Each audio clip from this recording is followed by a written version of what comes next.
वैसे तो हमारे देश भारत में सदियों से अनेक महान संतों ने जन्म लेकर इस भारत भूमि को धन्य किया है, जिसके कारण भारत को विश्वगुरु कहा जाता है।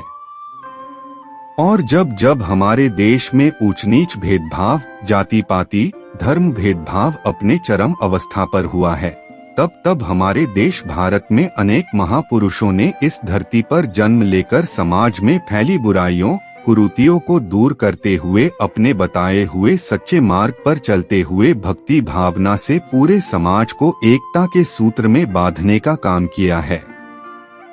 इन्हीं महान संतों में संत गुरु रविदास जी का भी नाम आता है, जो कि 15वीं सदी के एक महान समाज सुधारक, दार्शनिक, कवि और धर्म की भेदभावना से ऊपर उठकर भक्ति भावना दिखाते हैं। तो आइए जानते हैं ऐसे महान संत गुरु रविदास जी के जीवन के बारे में, जिनके जीवन से हमें धर्म और जाति से उठकर समाज कल्याण की भावना की सीख मिलती है।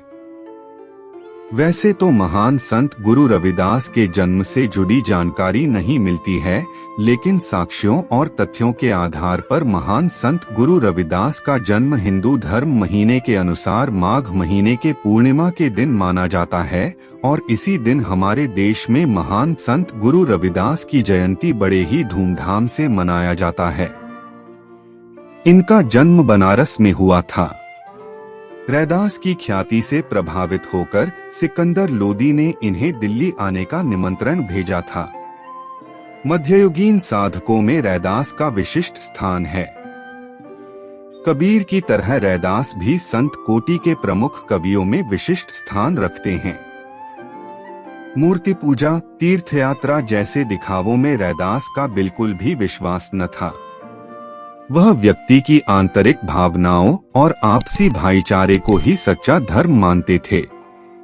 बचपन में संत रविदास अपने गुरु पंडित शारदानंद के पाठशाला गए, जिनको बाद में कुछ उच्च जाति के लोगों द्वारा रोका गया था वहां दाखिला लेने से।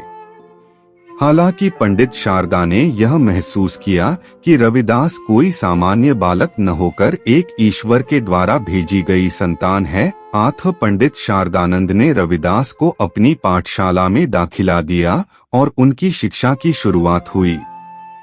वो बहुत ही तेज और होनहार थे और अपने गुरु के सिखाने से ज्यादा प्राप्त करते थे।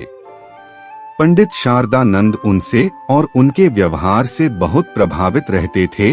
उनका विचार था कि एक दिन रविदास आध्यात्मिक रूप से प्रबुद्ध और महान सामाजिक सुधारक के रूप में जाने जाएंगे।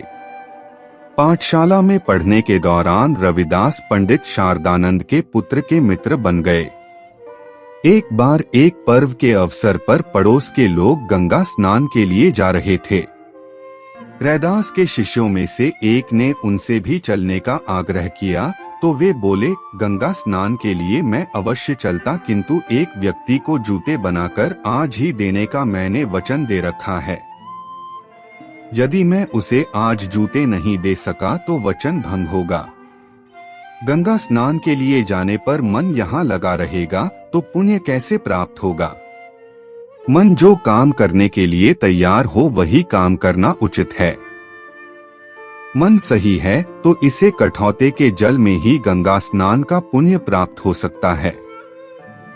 कहा जाता है कि इस प्रकार के व्यवहार के बाद से ही कहावत प्रचलित हो गई कि मन चंगा तो कठौती में गंगा। रैदास ने ऊंच नीच की भावना तथा ईश्वर भक्ति के नाम पर किए जाने वाले विवाद को सारहीन तथा निरर्थक बताया और सबको परस्पर मिलजुल कर प्रेम पूर्वक रहने का उपदेश दिया। वे स्वयं मधुर तथा भक्तिपूर्ण भजनों की रचना करते थे और उन्हें भाव विभोर होकर सुनाते थे।